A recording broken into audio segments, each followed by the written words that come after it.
Good morning, everybody, and welcome back to Coffee with Craig, where we talk about all things firearms, firearms policy, politics, culture, media, you name it. We're talking about it right here on Coffee with Craig. So please take a moment, like and share this video so that your friends can know what's going on right now. Also, please take a moment, if you haven't already done so, please make sure to subscribe to our YouTube channel and follow us on Facebook. And in both cases, make sure you hit the notification button. That way you will get the alerts as soon as we go live. Also, as always, I want to encourage you, please visit fpcgear.com. That's fpcgear.com. If you go there, you will find all sorts of cool Pro 2A t-shirts, coffee mugs, hoodies. Like I said, we're always updating. We're always putting up new designs. So we want to encourage you guys, please go there, invest, because I call it an investment for this reason. Number one, not only do you get to show your support for the Second Amendment, right? Show it by actually putting money into a product that you know that all that money is going to come right back into the fight for our right to keep and bear arms, but you're also going to look good doing it because, let's be honest, those are very, very cool t-shirts and stuff. Anyway, support the Second Amendment, support Firearms Policy Coalition, fpcgear.com. All right. Now, we all know that the next presidential debate is going to be coming up here pretty soon. It's going to be on July 30th and 31st, where the Democratic candidates, the massive field that it is, are going to be coming together, and they're going to be debating how, well, to be honest, how they're just planning on socializing or communizing, whatever you want to call it. Is communizing a word? I don't even know if it is. But basically, they're going to talk about how they're going to, well, take control of our country away from we the people and put it in the hands of government because that's what they trust. Now, I won't get into all that, but one of the topics that they most definitely will be discussing will be gun control. That's right. They're obviously going to be talking about the Second Amendment and how they can take away our right to keep and bear arms. Now, I wanted to take some time, and I hadn't already done so, so I thought I would take some time and go back and look at the first presidential debate, all right, the one that took place there at the end of June, and kind of take a look and go through and kind of pull out all of the excerpts where candidates got a chance to talk about their vision for the Second Amendment and for gun control, or as they like to say, gun violence, right? But really kind of get kind of their perspective on the whole thing and kind of break it down for you for those of you who didn't watch it. I, for one, was not a big fan of watching it because God, it was hard. So I'm hoping that for those of you who haven't watched, I'm hoping what I've done is I've saved you some time, saved you some heartache of listening to all of the dribble and kind of pulled out the stuff that really you need to hear. But before we get started, before we go down that path, I think it's vitally important that we understand the context of this. Now, debate moderators are supposed to be, well, for lack of a better term, moderate, right? They're not supposed to be putting stuff on, kind of leading on some of these issues. But I wanted to make it a note that the folks from NBC, in particular, this guy, Chuck Todd, I want to give you a chance to hear kind of his leading question leading into the debate. And this is how he kicked off the discussion about gun control and people's positions on firearms. Check it out. We are less than 50 miles from Parkland, Florida, where 17 people were killed in a school shooting last year, and where there has been significant activism on gun violence ever since. Many of you are calling for a restoration of an assault weapons ban, but even if implemented, there will still be hundreds of millions of guns in this country. See, now I want you to be clear. He's talking about gun confiscation. He just literally is leading all of this into, if you are not about to advocate for taking people's guns, or if you're not about to advocate for gun control, then, well, you're going to be disfavored amongst these particular candidates. Now, not that we didn't already know that. I mean, we already kind of knew that. But just once again, this gives you an idea of, now, once again, by the way, these are the folks who refuse, these are the folks, the presidential debate, they wouldn't allow Fox News to host one of these presidential debates because they were afraid they were going to be biased, right? And yet you saw how this one in fact started out. So let's start off. Let's take a look at the first person to actually discuss and talk about this issue, and that is Elizabeth Warren. Check out and tell me I want to see if you notice what I notice about her particular position on this. Gun violence is a national health emergency in this country, and we need to treat it like that. So what can we do? We can do the things that are sensible. We can do the universal background checks. We can ban the weapons of war. But we can also double down on the research and find out what really works, where it is that we can make the differences at the margins that will keep our children safe. We need to treat this like the virus that's killing our children. You didn't address, do you think the federal government needs to go and figure out a way to get the guns? All right, once again, so you saw his whole thing is gun confiscation. And her whole thing is, well, we need to pass these quote-unquote common sense laws, and then we also need to do research. But she ignores the fact that we already do research. We already know that that over 80%, I think it's like 84% of all gun violence is gang or drug related. And yet these are the very same people that are working on legalizing drugs, on decriminalizing drugs. And at the same time, they're also the ones that are decriminalizing gangs. They're the ones that are letting people convicted of drug offenses, people convicted of gangs and violence. They're the very same people that they want to let out on the street, right? Nothing substantive. Universal background checks. Now, we already know, the information's already been put out from the state of California. Guess what? Background checks do not reduce gun violence. We already know this. Now, they ignore that because that data is already out there, but that data doesn't support her particular perspective. But anyway, so that's Elizabeth Warren. Then we move on, and we have our good friend Spartacus. Now, I want you to note something very, very interesting in this, in that, understand, he has specifically asked what his plan does, right? And check out how he answers it. Senator Booker, you have a federal government buyback program in your plan. How is that going to work? Well, first of all, I want to say my colleague and I both have been hearing this on the campaign trail. But what's even worse is I hear gunshots in my neighborhood. I think I'm the only one, I hope I'm the only one on this panel here that had 7 people shot in their neighborhood just last week. Someone I knew, Shahad Smith, was killed with an assault rifle at the top of my block last year. For millions of Americans, this is not a policy issue. This is an urgency. And for those who have not been directly affected, they're tired of living in a country where their kids go to school to learn about reading, writing, and arithmetic, and how to deal with an active shooter in their school. This is something that I'm tired of, and I'm tired of hearing people, all they have to offer is thoughts and prayers. In my faith, people say faith without works is dead. So we will find a way. But the reason we have a problem right now is we've let the corporate gun lobby frame this debate. It is time that we have bold actions and a bold agenda. I will get that done as President of the United States because this is not about policy, this is personal. Okay, so he said it there at the very end. This has nothing to do with what the policy is, because guess what he didn't do? He didn't answer the question. In fact, whenever he's been confronted about what his policy does, what his proposal does, he doesn't answer the question. He never has. He absolutely, positively never has. By the way, am I the only one who knows that he said he had 7 people shot? I know. It was semantics. It was slip of the words. But I just found that interesting that he said he had 7 people shot in his neighborhood. I guess that's one way to reduce gun violence is by having people shot in your neighborhood. Anyway, but one of the things that is most definitely clear, and I will just say this, as an individual, he always, this is a guy who likes to talk about his faith and bring his faith into it, but completely and utterly, at all times, misrepresents his faith. Because guess what? The Bible also says if a man does not own a sword, he should sell his cloak and go buy one.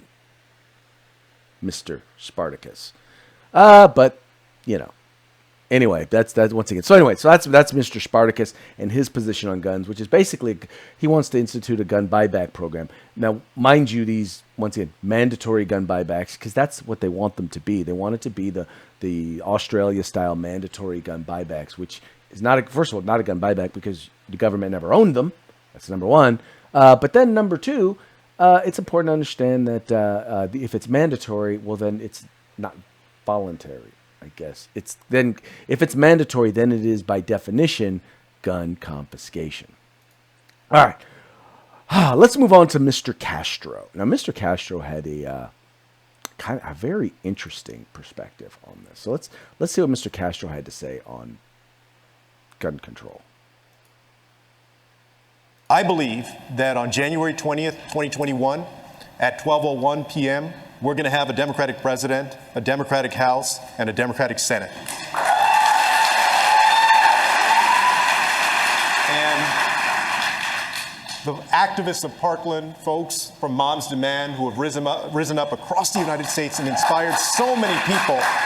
You know, we may not have seen yet legislative action, but we're getting closer. The House took a vote. In the Senate, the question often is if the decision is between 60 votes, a filibuster, or passing common sense gun reform, I'm going to choose common sense gun reform. So I believe that we're going to be able to get that done in 2021. Secretary Castro. Okay, so what he's advocating for is the removal of the filibuster for policy. Now, mind you, the only place we've seen this happen is removing of the filibuster, meaning 60 votes required to close debate. The only place we've seen this happen is when it comes to judicial appointments. That's pretty much been about it when it comes to appointments. It started off Republicans, it started off originally that Democrats did it when it came to, they got rid of it in order to appoint district and appellate court judges under the Obama administration, and now we're seeing it happen. Now we're seeing it happen here. We're seeing it happen where they're now utilizing it. They're utilizing it in order to appoint. We've seen it. I'm sorry, Supreme Court justices. We've seen 2 Supreme Court justices appointed under that process with the no 60 vote majority, and now for the first time it's being proposed. It's not the first time being proposed, but it would be the first time that on a policy issue there has been no the 60 vote requirement. So that's pretty big, because if they believe that they're going to control both houses and the White House, then they believe that they're simply going to, through their tyranny of the majority, they're going to push through policies that they want to see relating to gun control. That is a very dangerous thing, but that's what we know that Mr. Castro is now advocating, is getting rid of that when it comes to gun control. All right, moving right along, we have our good friend Beto O'Rourke. Now, interesting thing about him, once again, running from a pro-gun state like Texas, you would think that at least, even as a Democrat, he would be at least somewhat reasonably pro-Second Amendment, but such is not the case. What do you tell a gun owner who may agree with you on everything else, okay, but says, you know what, the Democrats, if I vote for them in there, they're going to take my gun away, and even though I agree with you on all these other issues, how do you have that conversation? Here's how we had that conversation in Texas. I shared with them what I learned from those students who survived the Santa Fe High School shooting. A young student named Bree, her friend Marcel, who survived another shooting, the mother of a victim who lost her life, Rhonda Hart. They talked about universal background checks where you close every loophole. We know that they save lives.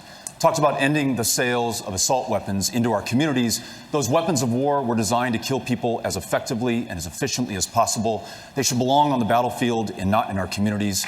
Red flag laws, so that if someone poses a danger to themselves or to someone else, they're stopped before it's too late. And what I found in each one of those 254 counties is that Democrats and independents and Republicans, gun owners and non-gun owners alike, agreed. Agreed on what?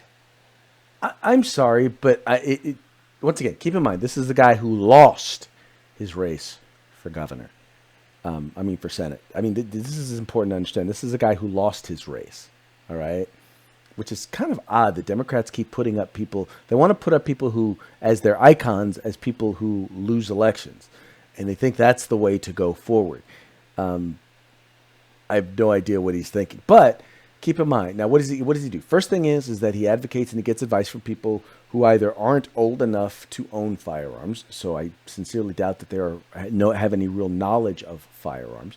Number 2, people who know absolutely nothing about firearms policy, and how that interacts with the firearms industry, with civil rights, or any of that. That's who he takes his advice from.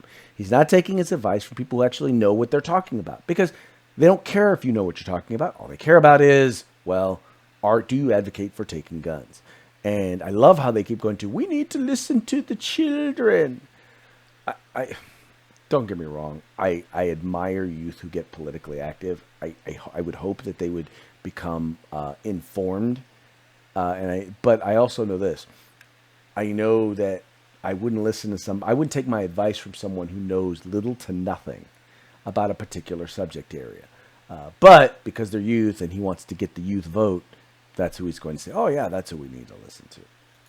Now, this lady, you're going to find, Klobuchar, Senator Amy Klobuchar, you're going to find her response. I found it definitely comical when she was asked about gun confiscation. The Iron Range, I'm curious, gun confiscation, right? If the government is buying back, how do you not have that conversation? Well, that's not confiscation. You Right. would give them the offer to buy back their gun. But I'll say this. I look at these proposals and I say, does this hurt my Uncle Dick in his deer stand, coming from a proud hunting and fishing state? These proposals don't do that. Okay, so first and foremost, let's start with number one. Number one, if you are requiring someone to sell you their firearm, if the government is requiring you to give them your firearm in exchange for money, that's gun confiscation. There's no way around it. What I also find interesting is how she defines and she looks at these issues. How does it affect a deer hunter? Not just any deer hunter, but her friend, the deer hunter. She doesn't care about the Second Amendment. The Second Amendment means absolutely nothing. Freedom, liberty, the Constitution, constitutional rights, the fundamental human right to self-defense. None of that matters in her assessment as to where we should be on this particular issue. Absolutely none of it has anything to do with it. Anyway, that's why I think she's wholly and utterly unqualified to serve in the Senate, let alone serve as our president. Okay, and then we have Bernie Sanders. Now, Bernie Sanders actually, at one point, was decent on the firearms issue, but needless to say, he has been wholly co-opted by the anti-gun left because, well, he is the leader of the anti-gun left.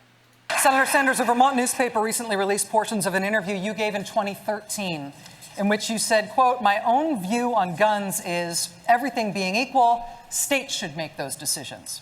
No. Has your thinking changed since then? Do you now think there's a federal role to play? That's a mischaracterization of my thinking. It's a Look, quote of we you. have a gun crisis right now. 40,000 people a year are getting killed. In 1988, Rachel, when it wasn't popular, I ran on a platform of banning assault weapons and, in fact, lost that race for Congress. And you will lose this race now for the exact same reason.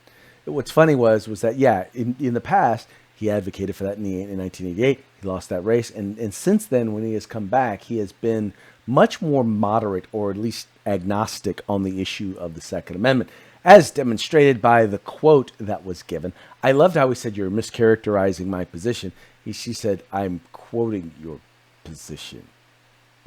You see, folks found that one interesting. So anyway, so even Bernie, who at one point was I won't say solidly in our corner, but at least was reasonable in terms of the Second Amendment, yeah, not so much anymore. Then we're getting into these last two are probably the most dangerous ones. The reason why I say this is because they're probably are in positions where they're legitimate. These are some legitimate candidates to represent the Democratic Party. And the first one, Kamala Harris, I think her position is wildly dangerous. And the problem is, and the scary part is that President Trump, our current president, may have kind of laid the groundwork to set a precedent for her to do what she believes she's going to be able to do. The problem is Congress has not had the courage to act, which is why when elected President of the United States, I will give the United States Congress 100 days to pull their act together, bring all these good ideas together, and put a bill on my desk for signature. And if they do not, I will take executive action, and I will put in place the most comprehensive background check policy we've had. I will require the ATF to take the licenses of gun dealers who violate the law, and I will ban by executive order the importation of assault weapons. Now, once again, by executive order.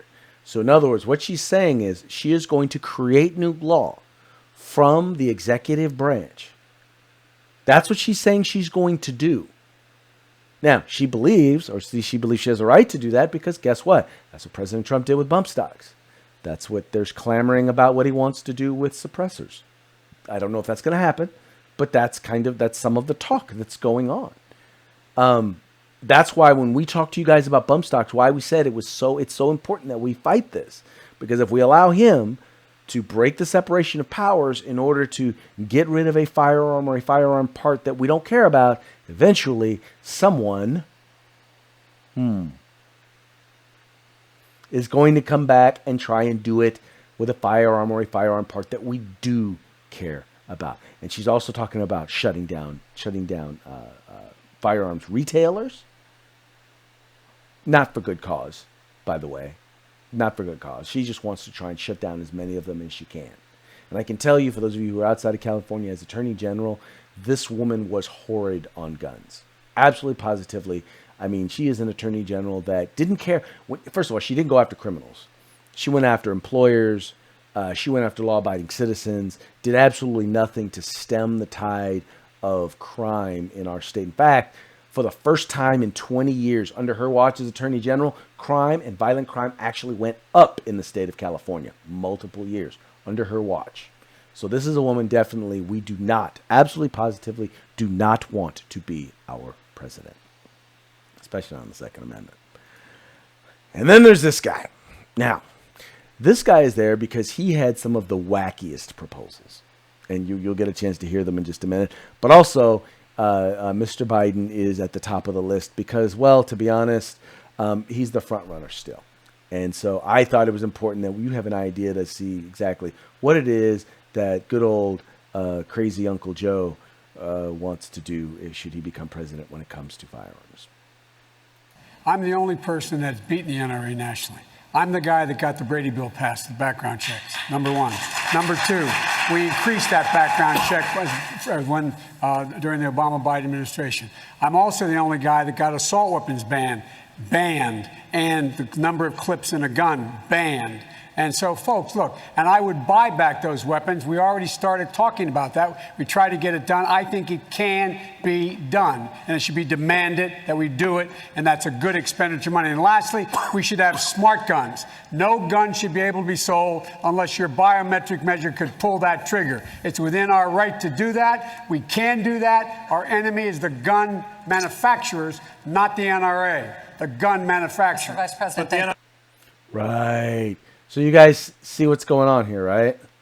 You guys get the idea what's going on here. Joe Biden basically is saying, look, number one, I know nothing about guns. I mean, there's already his little, basically shoot through the door comment that he made. But then now he's talking about he maximized the number of clips that go in a gun.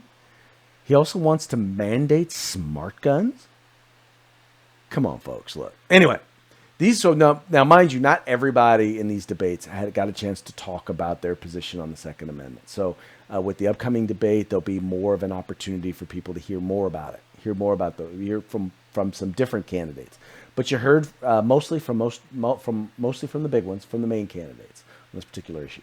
By the way, for those of you who don't know, Eric Swalwell, the reason he was the most anti-gun candidate in terms of, that really was his whole platform, but he's dropped out of the race, so there really wasn't any need to discuss or share any of his information. But I think one thing is clear, and I think this is obvious. If there is a Democratic president, if for some reason President Trump should lose to one of these candidates, you can pretty much be guaranteed that they will work to institute some form of gun control, whether it's getting it through the legislative branch and signing it into law or through executive action.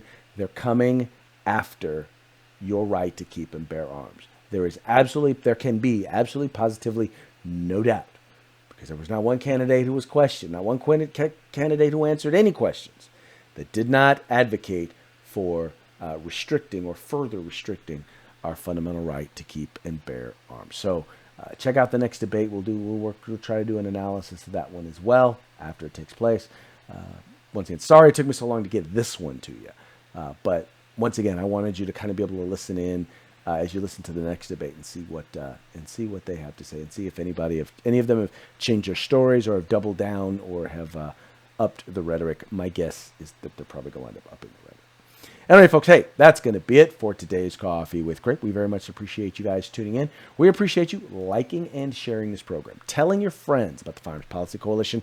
We are the home in the fight for civil rights. Got to use them or you're going to lose them. You guys take care. If you like our videos, follow, subscribe, like, and share.